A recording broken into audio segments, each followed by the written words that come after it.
One of the best ways to transform your potency as a leader of your own energy and a leader in the world is to start to peel back layers of unnecessary shame.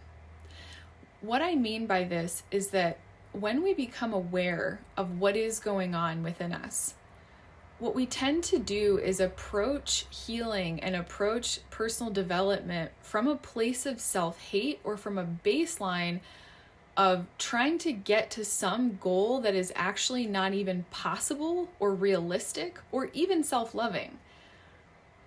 And it makes it really hard for there to be any kind of change that happens. So it's like if you've ever worked at a job and your manager or boss is completely disconnected from your reality, it's pretty hard to find some type of confluence within that relationship. So there has to be love, understanding, and compassion for the survival mechanisms that kept you safe. All the employees and team members that were just working on like blueprints that were given to them on autopilot, they don't know either. They need guidance.